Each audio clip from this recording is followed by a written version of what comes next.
Hello and welcome back to another week of the European Tour Picks and Bets. I am back, Skylar Hoke here. I appreciated my guy Axis filling in last week for the lovely Scottish Open that we saw quite an event with Min Woo Lee, just a legend already with 2 wins under his belt. An epic approach on the playoff hole. If you saw his tweet today, quite funny to Brandel Chambly, but it was a fun week overall watching those guys from afar. Tom, how was the week for you?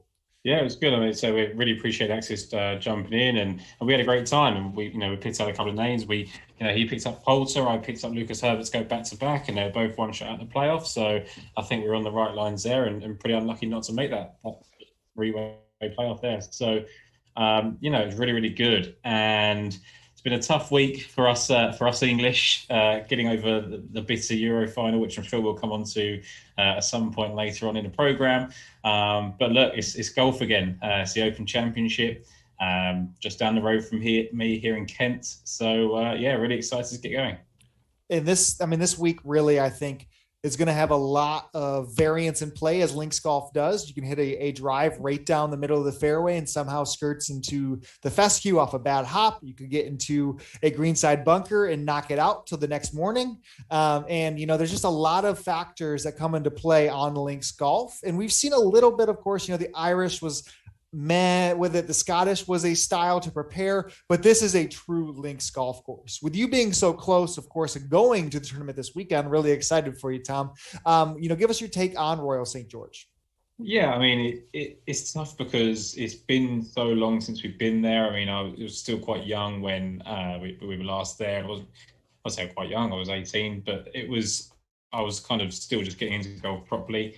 It's a real true linksy test. It's a course that is not overly long, so it's not massively demanding off the tee. I think you can take a lot of lesson driver approaches in. The rough is meant to be up this week. It's meant to be really tough, but as I say to you all the time, I think we hear that at every single major championship. You get a video of someone chucking a ball into the rough, it goes missing, and then that never happens for the whole week during the tournament because everyone's stand from the fans. So, I think there will be an element of keeping it in the fairway. I think that will help. But I think really and truly it's a case of the weather.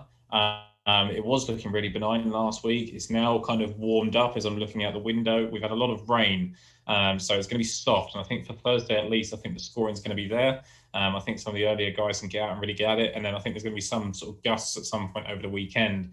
And that's when we'll really see, the true people come to the fore. I think for a lot of the links specialists, they're going to want to get through to that weekend, keeping in touch with the lower scorers, I think, and then they're going to really come to the fore as it gets tougher, because I think it's going to play not easy, but I think there's going to be kind of like 5-6 under par over the first couple of days, and then I think it's really going to be batten down the hatches and keep on the tough score over Saturday and Sunday. We've only seen one golfer crack double digits here, was Greg Norman back in 1993, winning at 13 under. And we have seen, the rest of the winners be, I think Clark was -5, correct? Yeah. No, Clark was, I think less. He had like a 3-stroke win, right? When we last saw him. And then, overall Ben Curtis with the victory prior to that. We've just seen long shots, actually come to, victory at this course. The Open Championship is one where year in and year out, it feels like there is a guy or two in the places at worst, that are staring us at triple digit odds. So I think there is a ton of opportunity from a outright perspective. And of course, we'll dip into DraftKings, this show being taped on Tuesday. Now that the salaries have been out for a couple of days, ownership's kind of, figured out a little bit. We have an idea of where we can really find some of our favorite Euros at low owned, cheap prices for the week. If you guys are into the podcast platforms for this, please feel free to look us up at Daily Fantasy Sports Picks and Bets on all the different platforms. If you prefer the audio version, we would appreciate a subscribe to that and a rating if you're feeling extra nice for us. I think the changing forecast is going to play a factor, of course. You mentioned it has been wet in the lead up, potentially a little bit more greener than the Chris Brown Open that we're used to waking up to on Thursday mornings. But the gusts are coming out there, man. It's looking like there could be 30-mile-an-hour ones on Thursday. And again, you can't really know until you wake up and watch the golf on Thursday morning what it's going to be. But there are some definite golfers that I think are primed for this test. And one of them is where you are starting your betting card, I think, for the week.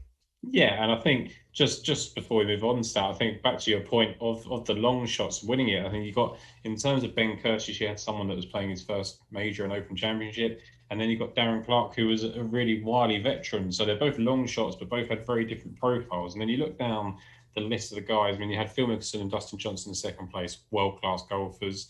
Thomas Bjorn was obviously a major contender for a long, long time, very good golf on the European Tour. And then you kind of had a lot of surprising names. We had Chad Campbell there, Anthony Kim, as we know, is what he was. But Ricky Fowler was still coming to the fore at that point, played incredibly well in the rain over the weekend. Rafael Jacqueline, Simon Dyson also in that top 10 as well. So you will get some names, as you said there. But yeah, I mean, like you say, I mean, it's really so hard to predict. I mean, I'm literally 40 minutes down the road and there's not going to be any wind here. It's going to be absolutely fine. And I'm going to get over there and I'm probably going to go in a pair of shorts and a t-shirt and things are going to be absolutely fine, then freeze my nuts off. So, it's going to be interesting to see. But yes, starting my card, I think it was really imperative to me to have someone that's got experience of toughing it out on links and the scoring as well. So I started with Tyrrell Hatton, 33 and 35 to 1, I think he was. And even as low as 30, I'd be pretty happy as well, because this is a guy, we've been mentioning him an awful lot recently, he has just gone to another level. He's world class. And me and Axie spoke last week about who he likes out of Hatton and Fleetwood. He went for Hatton, I went for Fleetwood. And I was feeling pretty happy with that, go through 3 rounds. Fleetwood kept going there and then all of a sudden faded away. But Hatton just did what he does. He shoots a 65, 66 in the final round, makes his climb up that leaderboard. And there was a concern over him in the major championships, in recent times, because I think that he kind of put this self-imposed pressure on himself and a bit of pressure from the outside that he was this world-class golfer, had won on the PGA Tour back at Bay Hill, and that kind of elevated his status. Everyone kind of wants to expect more from him, and he seemed to struggle with it. And then also he then made that cut and that run at the Masters, and he had the top 20 there, and then played okay at the US Open as well. So, that there's been signs there now, and I think that if he's ever going to win a major championship, I wouldn't say ever going to win a major championship. If he's going to win a major championship, I think the Open's the best place for him. He's got these 2 top 6 finishes there already. And one of those was at Royal Troon. And I really, really like Royal Troon as a link. You look at Darren Clarke, he was 3rd and 2nd there. Phil Mickelson's been 2nd at both these venues, and 3rd there as well. And, I just like that comparison. I think DJ's played well at Royal Troon as well. So there is certainly some ins to that. Sergio Garcia's played well at both golf courses. So I think, although it's really hard to use that as kind of a predictive model because you don't see Troon often enough to kind of bring it up, I think you can just look at what you required from both golf courses and kind of put something into there. And for me, you see Hatton and he can go 5 or 6 under. He can go level par. He can really toughen it out like he did at Bay Hill in really strong conditions. Or he can go and shoot the 20 under pars in the Dunhill Links, where he's still playing the tough golf courses, but in soft conditions. And I think he's the guy that if the wind stays down Thursday, Friday, although it could gust on Thursday, if it stays calmer, I think he'll take advantage of that. And then he's the guy that can hold on, especially with the newfound temperament. Yes. No, I really like Hatton for the week. On DraftKings too, incredibly affordable at $9,000 flat.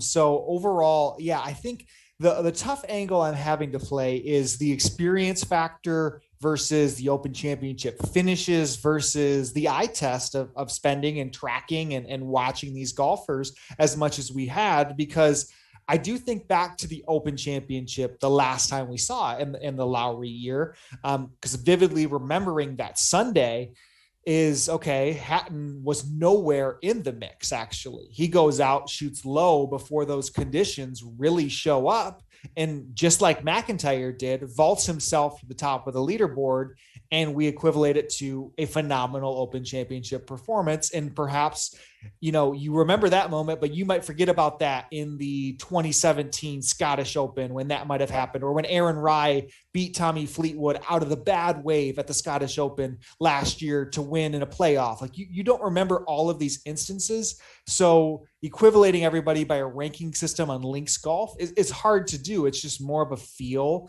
know, and kind of just spend time tracking these golfers for years and years to understand it. And with 2 wins at the Alfred Dunhill, I think, you can obviously say that Hatton has a liking to links golf, and of course has found himself in the mix quite often in his last few years, and just is ready to take this leap. So I think 30-1 is very fair. $9,000. He's not going to be unowned. He'll probably have some popularity, if not outside of Spieth, in the 9Ks, potentially could be the second most popular.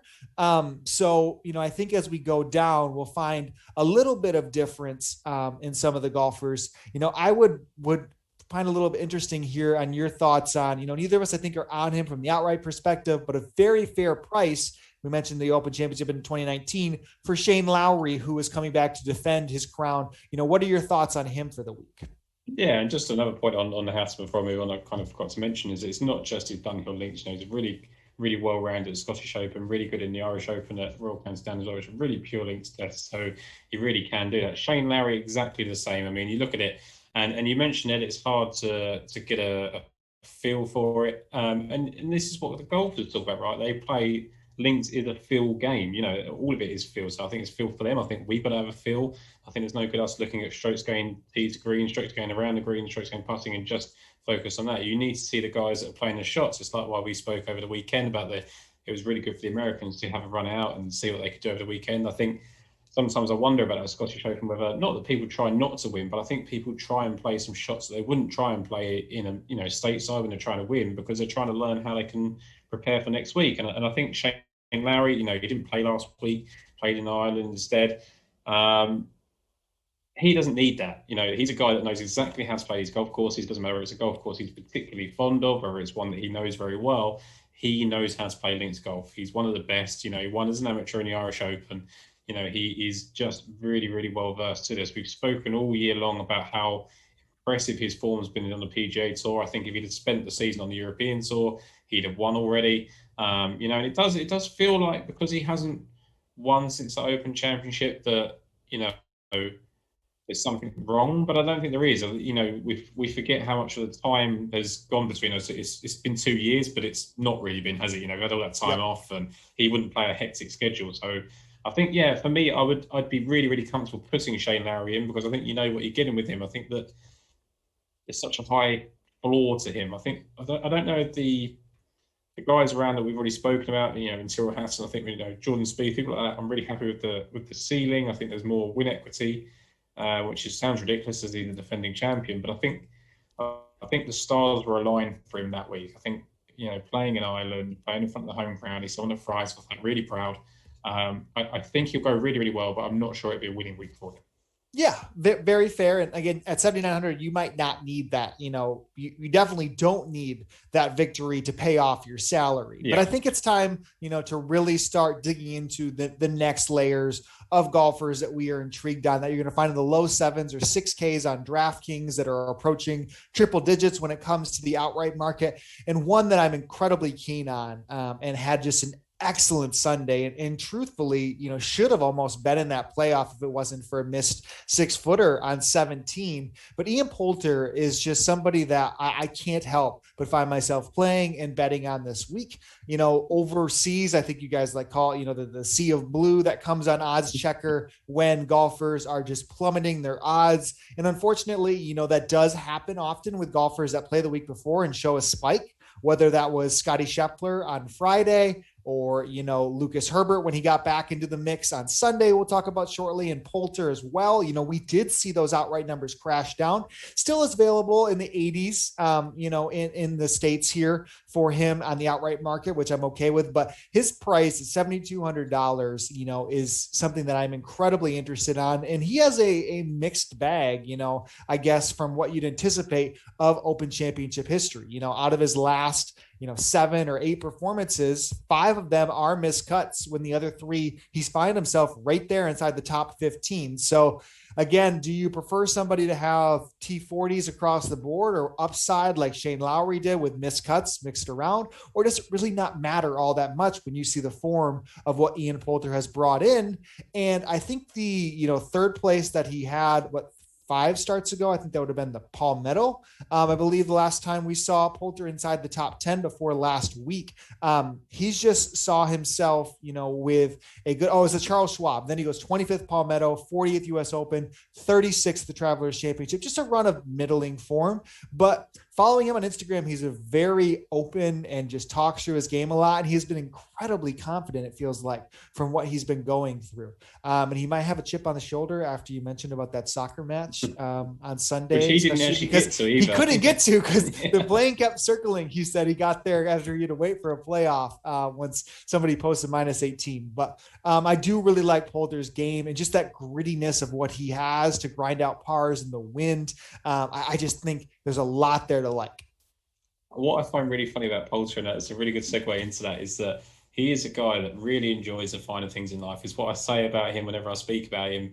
He just talks about the real, first world problems that he's had to fly from Scotland to England in the hope that he can make it to Wembley for his £11,000 ticket that he bought for the football.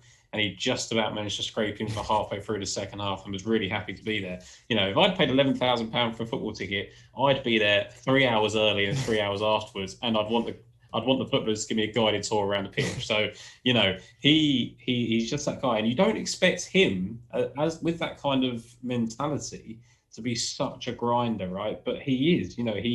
The way, I've read his book, I've watched a lot of documentaries on him as a big Ryder Cup player.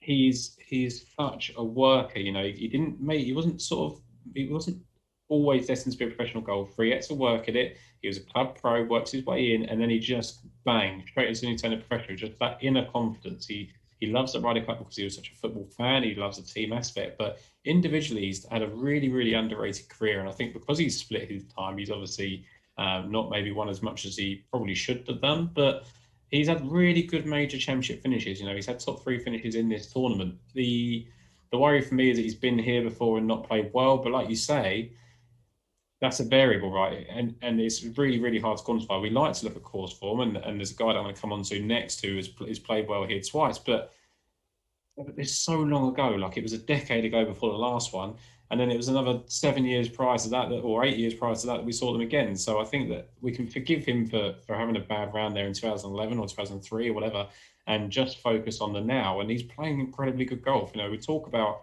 he had that 3rd place finish at Colonial. He's been 4th last week, and we look at the 25th, 40th, 30th. It was a bit average, but they're at Palmetto maybe not so much, but Travelers is a decent field.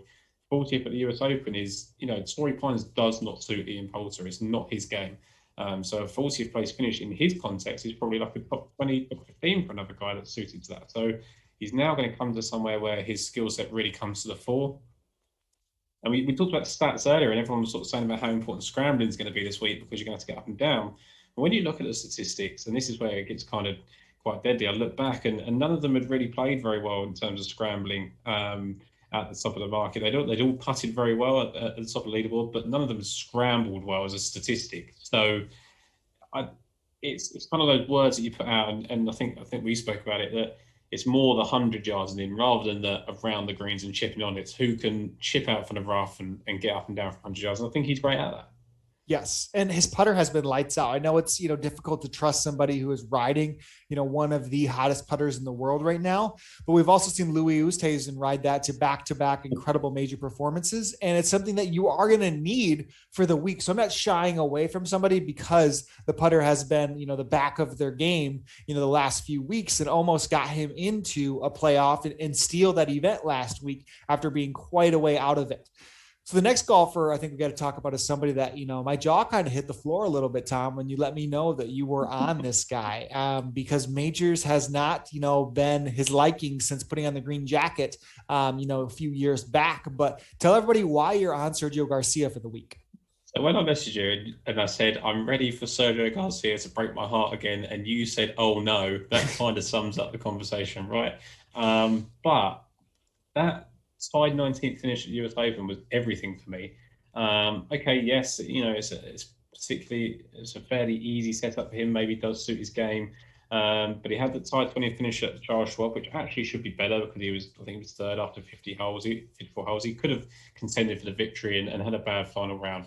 17th for the BMW International Open, which seems to be good preparation for a lot of these Open Championship winners and contenders, played a lot of BMW International Open in the past.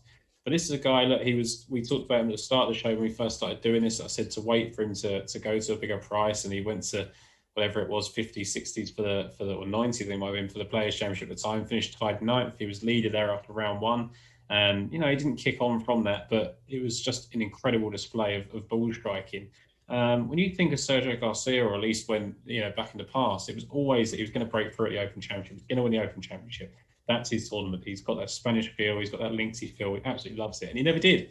And he goes and wins the Masters, which he really wouldn't have put him towards. But I do think he can go and do this again. And if it doesn't happen this year, then, I'm not going to say I'm going to completely write him off, because we've just seen Phil Mickelson win a major at 51 years of age. But you do start to wonder, because there's only, the clock is ticking, and I think the longer we go on, the less like it is that we're going to get these older winners. I think that what Phil Mickelson did defied time. You saw how amazed people were when Tom Watson had that chance before Stuart Sink. But it doesn't actually really happen in eventuality. Jack Nicklaus has done it, Tom Watson's done it, and Phil Mickelson has done it.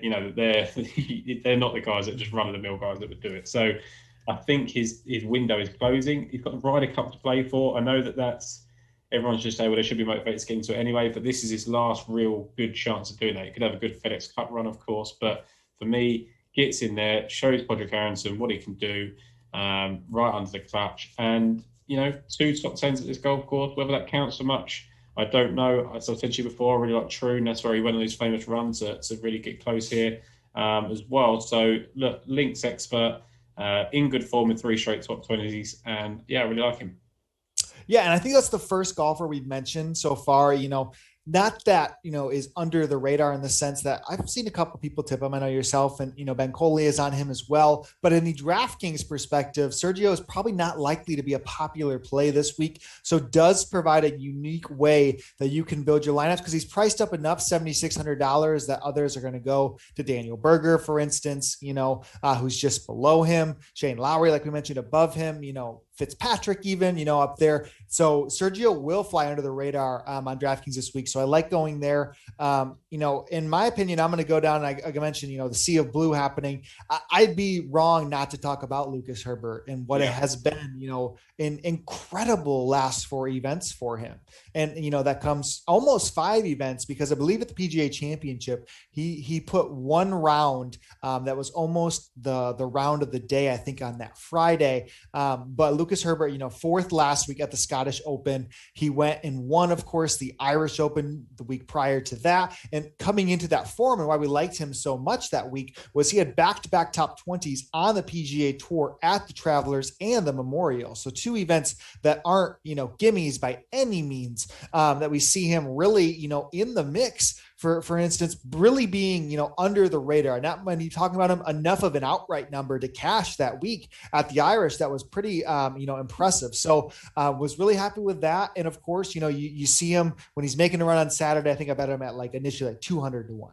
And then it's down to 150. 125. And then, you see him as low as 66 at some books already, which is, that's a different ball game to bet. But even Monday morning, he was still available as long as 125. I'm still seeing him at 100 triple digits. I'm not going to put somebody off the card just because that, and I feel so, confident in his game right now, again, led by the short game, but he got up and down from everywhere at that Irish Open, literally middle of the woods, 200 yards, has to hack it out, and he makes the 18-footer for par, and he does it 3 or 4 times in a stretch of holes that, allowed him, of course, he wins by 3, but say he drops a shot here and there, that's a different, stretch when you're chasing somebody instead of holding that lead or being tied with him, with others, down the stretch. So I think Herbert's game, is just truly impressive. And then, we mentioned that really good round. Yeah, it was, nothing that impressive, but, he fought to make the cut at the PGA Championship. Open history isn't really there. But again, Irish Open, in a sense, does get a little bit of Links. Scottish with that, back-to-back strong performances in those 2, I think, are really good indicators for another big week. And on DraftKings, he is very cheap, $6,800 for the week. I still don't think he's going to crack, more than 10% owned, probably in that 5 to 8% range. So I love going back to the well with Lucas Herbert. And like you say, that is that it wasn't why I was so keen on him again last week is that you put him up at 33-1, which was great in that field because the field strength wasn't what it was for the Scottish Open. But for me, he won the Irish Open so impressively, even when he did wobble, he came back and still won by three. Goes into the next week and he's 55 and 50-1. You think, okay, well, you really do believe that he can't win 2 weeks in a row. And I'm sitting there thinking, I know he could. Like, he's held form before in the past. He's played well at British Masters. He's played well at the Irish Open the year before. He played well at the Dunhill Links. So all of a sudden now you've got a real bank of form that suggests he can play well in this event. He hasn't yet so far. He hasn't played well in major championships as a rule so far. Aussie guys play well in the Open Championship, as a rule. And like you say, both with Herbert and Sergio Garcia, despite the fact he's $1,000 more on DraftKings, neither of them need to be used in their price point. So it's because the pricing's so soft. Lucas Herbert at 6,800, not needed. Sergio Garcia 7,800, not needed. People are going to Tommy Fleetwood. People are going to Matthew Fitzpatrick. People might try and save the money, go down to Poulter, go down to Kokrak. People like that. Bobby McIntyre is going to be really popular. So there's so many different players that you can go around that those guys are probably going to get overlooked. And Lucas Herbert's a guy that can sit there at 6,800. We know he's got the winning upside. Maybe not in a Open Championship, maybe he's top 10, but that's going to pay off, really well. So for me, I really like Lucas Herbert. The number, like you say, in terms of betting is getting to the point where it's a no for me. That's why I didn't mention him when we spoke yesterday on the podcast, because I just felt like I was riding my luck. You'd put him up to win, I'd put him up and he'd finish fourth, and all of a sudden you think, can he do it? And as we've seen with one of your favourites, you can do it, you can ride hot form. But yeah, it'll be interesting to see how it plays out, because this is the next step for Lucas Herbert now. He's proven he's a European Tour winner. He's proven that he can contend on the PGA Tour, or at least get in the mix. Now he's got to go and get to these major championship fields and perform. Yep. 100%. And, again, short game driven recently, but we've seen all encompassing of his game really, come when the test mattered. So excited for him to really feel out when his best form of really his life has been heading into a major championship. So there's another golfer in the 7Ks. Actually, I guess we have a couple more, but I'll let you go into a golfer who, arguably has shown more form at Birdie Fest recently. But Alex Noren is somebody who I loved backing in Open Championships, the gritty test, the blisters on your hand from, the rain, just pounding it to death at Wentworth and coming out on Sunday to, take it away from everybody. And now it's like the John Deere, puts everything that he can, birdie, birdie, birdie, or the Rocket Mortgage, when he's doing it at like that type of test, it's a different ball game, but what are your thoughts on him overall for this week?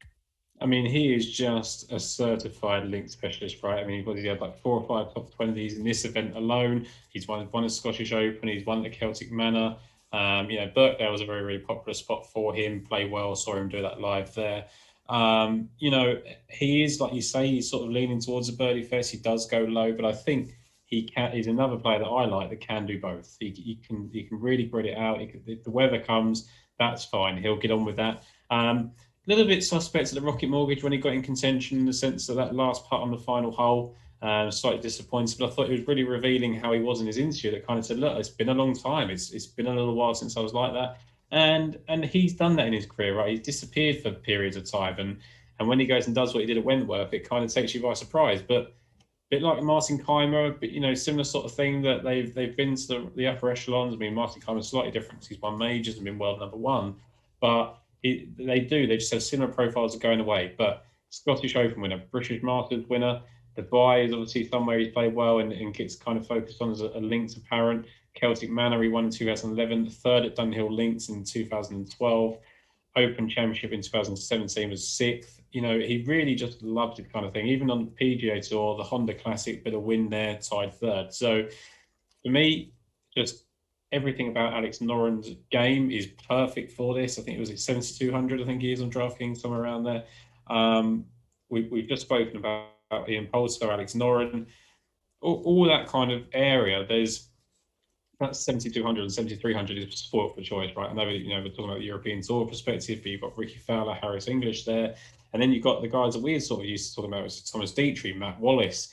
Minwoo Lee has obviously won last week. Danny Willett, who's going to have his backers because of the profile that he's got. Bernd Wiesberger, 7,100. and your guy in a minute that we'll come on to, all around the $7,100 mark. It's kind of who, right? You've got to.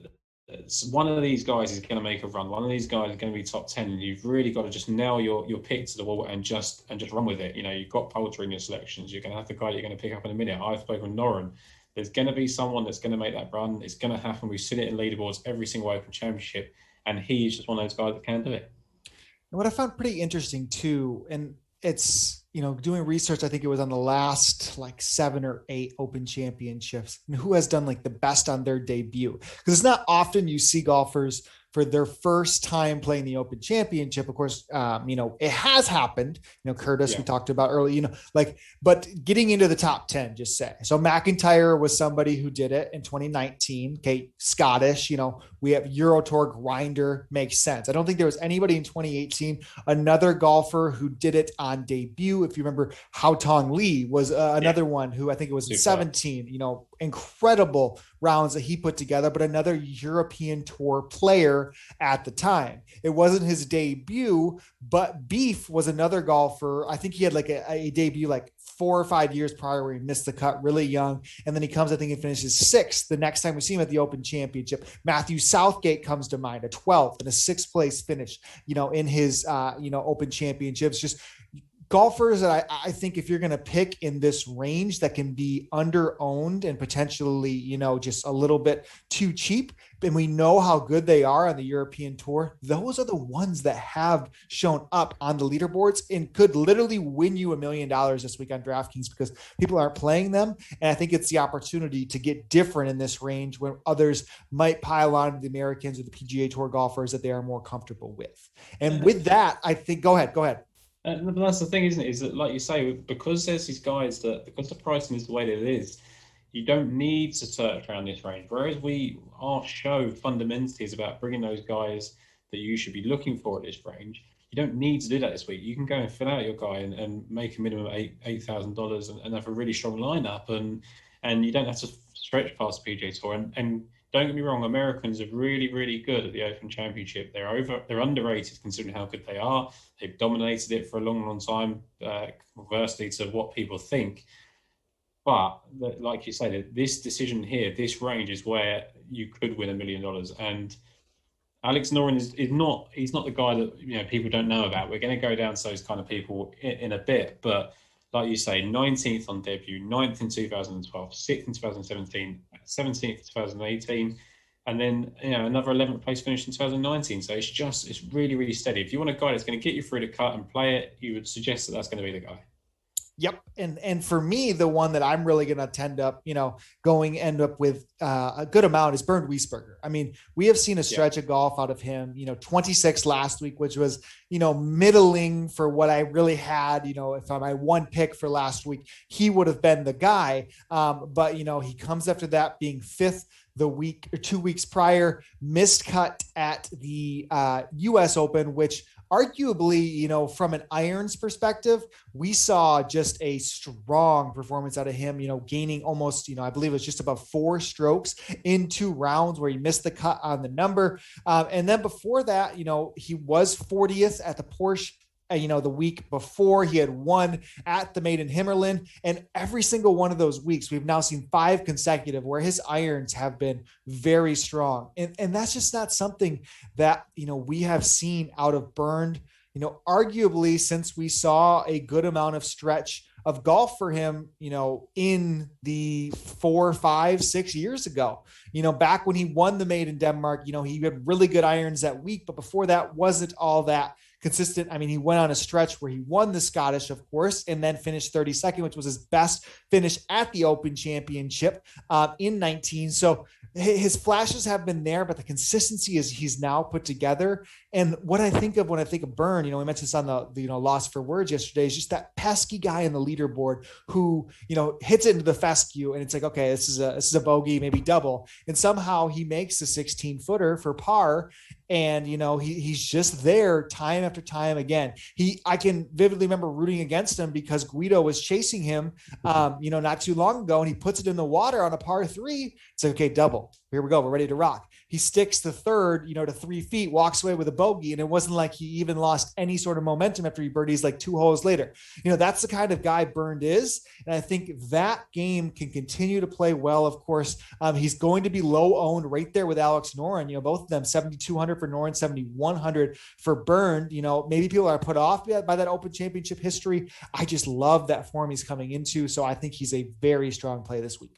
And the thing is, as well, I was kind of put off a little bit by his Open Championship, history. And it's really easily done. And when you look, I always remember Bernd Wiesberger as this guy that's made runs at major championships and probably overrate what he's done at majors. And when you look at it, he hasn't. He's only had kind of like the one top 20 finish. He's had that side 16 finish at the US Open 2017, but when you look at the bank of form that he's got on the European Tour, I mean, he won the Open de France, which is the Golf National, which is not a links test, but it's something that everyone really talks about, really, really tough golf course. And yes, he won it under a 13 under par, so it was different kind of conditions, but tough golf course. Wins the Scottish Open, again, really easy conditions there at Renaissance. But Johnny Walker Championship, lost in a playoff to Thomas Bjorn. Dubai Duty Free Irish Open, he lost to Torren Kjell in 2015. So he's been there, he's been about, and as you've spoken about, he's a guy that doesn't go away. Well, when you look, he's missed 2 cuts at the Open Championship: T64, T68, T74, T32. So nothing to shout about, but a guy that's going to get you through the weekend. And I guarantee on none of those Open starts is he hitting the ball the way he is. And this is the thing that we don't look at, is I kind of look at it and go, okay, well, he's never really excelled. He might make the cut and finish kind of 40th, but his irons are so dialed that, this could just be the complete difference. And he might come out on Sunday and go, look, I absolutely love links golf. This, I felt really confident winning the Open Championship because this is the major that I can win. And everyone would go, well, that's not what your form said. But he's got the bank of form. He's played at the events that he's played at, and his irons are just, he can compete anywhere in the world right now the way he's getting involved. Completely agree. So excited for him. And of course, before we go into the 6Ks, the time is now where we talk about Guido Migliozzi. $7,100. We see him, 150-ish, 175, 200s if you're lucky, extended places overseas. The special moment last time at the US Open with him, being that T4 finish, just climbing the leaderboard after everybody else was bogeying that backstretch of golf. It was a fun time for Guido. Rolls it over, of course, at the Travelers for the T13 finish, where he was just ho-humming along, nothing crazy special. People thought maybe miscut, weren't too excited about what he had, and then he just puts it together.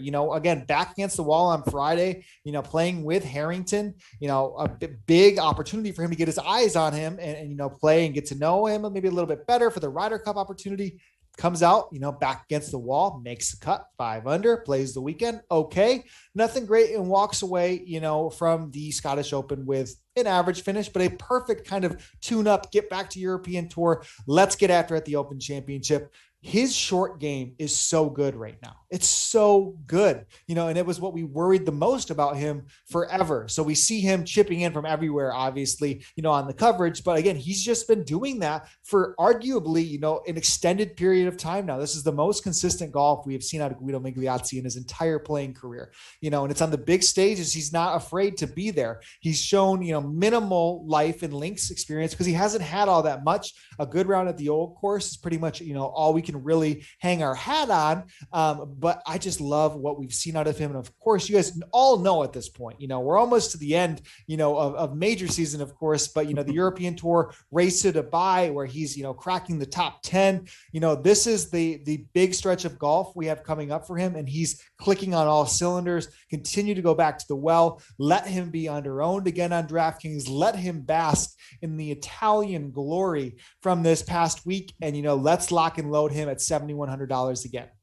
Yeah, I mean, look, he's got one up on Richard Bland got the beating of him, didn't he, at the British Masters, and I think he paid him back with a nice golf ball and an Italian flag on it this week. So, look, we spoke about it before, and I don't know quite how. Every single week you put him up, and I don't seem to do it. I don't seem to jump on with you, and it's never because I disagree. It just simply is I kind of have other people around the thing. And I said to you before, we got quite poetic about him at the US Open before he started. You went for him. And I said to you that you're not just going for him because he's your favourite golfer, which he clearly is, but he had a chance to really change the shape of his career, didn't he? And he's got that chance again now. I mean, he's in the what is he, world number 73 now. If he has another big performance here, he's going to be trying to crack the top 50 because, like you say, he's got that race to Dubai to worry about. Gets himself into WGC before the year's end. That's going to be really, really important to him. So has he got enough links experience for us to hang our hats on? No. But he's got that British Masters runner-up finish to our next person that we're going to talk about. The US Open is a tough test of golf, regardless of where it's held. Qatar Masters, obviously, gets quite wind affected, T2 there. So there's enough to go on based on what he has already done to suggest he can do it. We shall see. We shall see what Guido does. I imagine that he will at least make a run of it over the weekend. Yes, cannot wait for another opportunity for him in a major championship. Again, you're exactly right. Career-changing opportunities lie ahead from him because the WGC is guaranteed points on the PGA Tour. And he's not all that far away from a potential special temporary membership. Gets him a couple more starts. That's a tour card, and it's crazy times ahead for Guido. So excited for that. Now, we've talked extensively about our picks. We have one more left that we are both on, and we'll start it off in the 6Ks. And again, it is the golfer who beat Guido and ripped our heart out, or mine specifically. He did mend a lot of tears across the golf world. We loved what he did, but Richard Bland is just like transforming his golf form. Unbelievable stretch since his victory at the British Masters. So I know you like him, first round leader, because he is literally hitting the opening tee shot at the Open Championship, which is really cool. They set that up for him. But the form he is in, to be priced at $6,800, I think that's very fair. So sell us on why you like Bland as well. Look, so for me, the reason I took the first round leader angle as opposed to the outright is that eventually this is going to come to an end. And the reason I say that is not because this had happened 10 years ago, then maybe he's got the rest of his 40s to really perform. He's already 48 years of age, so I don't think he's quite Phil Mickelson going to be winning majors at 50 years of age. But he's only got to keep, from my perspective, he's only got to keep it rolling for one more round, one more magic round, and he's got that 6:35 a.m. tee time local. He's going to be going off with Andy Sullivan and Marcus Armitage. Really comfortable pairing for him. He's played a lot with both of those guys, gets on really well with them. And his scoring average over the last 3 months in the European Tour, 8 rounds, 68.63. So he's getting really fast starts. I think he was a 64 on day one Gran Canaria. He was one back in T2 there. He shot a 68 that first round at the British Masters, which he eventually won, and he saw him at third after the first day. And then again in Denmark against Bernd Wiesberger, he shot 66 to share the first round lead with Bernd, who had obviously gone on to win it. And I think he can do it again. You cast your mind back. Many people won't really think about it because I didn't think about it. 2017 Open Championship, he was T22 there. And he was within 2 of the lead after the first round there as well, and stayed in that same position, T6 after 36 holes. As we saw at the US Open, he can hang around. So do I think he can do it for 4 rounds? Probably not, but I appreciate the outright value on him and why you're going to go on to that in a minute. But for me, all I just want him to do is just go and have a fast start on Thursday, really see his name up on that yellow leaderboard, just for Thursday afternoon. I think that'll be enough for him. But the other thing I would say to that is he is a completely different golfer to the guy that we introduced at the start of this series, where we were saying the Richard Blands of this world are the people we need to tell you about. No one needs to tell you anymore. He had that coverage at the US Open. Everyone's going to be looking out for him. I do wonder, I don't know what you think about his ownership. I don't know if he is going to be popular because there's been that kind of coverage on him. I don't think, again, like we said about all the other guys, it doesn't need to be used, so probably not. So I think he's a likely play that opens up a lot of salary for you. And like you say, he's a big price to go outright. Yeah, he still won't be owned. He'll probably be in the 2-3%, more than he was at the US Open, of course, but definitely nothing to really, separate him. I think I really, again, 250 to 1, top 10, I'm going to be on it still because I like taking the risk, still set up with the form that we have, but I want us to go through continuing on through the golfers here. So if you guys watch the European Tour, prank video over the weekend, which are always the best, there was a setup with Billy Horschel talking on one-word response, in or out. And Tom, I already know you're a man of few words. You have a nice response always to us. So I'm going to name off a couple golfers here, and I want you one word, in or out, willing to play them on DraftKings as we go down through here. Okay. So, and we're sticking only to European Tour guys. And I'm not going to say everybody, but ones and that only to in and out, right? I can't say anything else. You can either say I'm in, and if you say an in, you're in on DraftKings. Okay. Yeah. Okay. So if we keep going down from the top, $6,800, Aaron Rye. Out. Okay. I think he's decent. That's too many words. Okay. Jack Senior. Out. Let's go John Catlin. Out. Justin Harding, 6,500. In. Okay. Takumi Kanaya, 6,500. In. Jazz Janawatanan, 6,500. In. Ooh, I didn't expect that. I just want to say the name. Antoine Rosner, 6,400. In. I'm in. I think he could be somebody you could play at $6,400. The Bullet, $6,400. Marcus Armitage. Out. Okay. Gonna be watching Richard Bland. Daniel Van Tonder, $6,400. Out. Yeah, me too. Sad because his tee to green game and off the tee is still really good. But let's keep going. And we mentioned these because there's extreme popular Sam Burns at $6,300. He's going to flock to a lot of ownership. So I think there needs to be opportunities that we talk to, around that. Rikua Hishino. Don't know a lot about him, but got a good profile at the moment. I'd go out because there's another guy I prefer.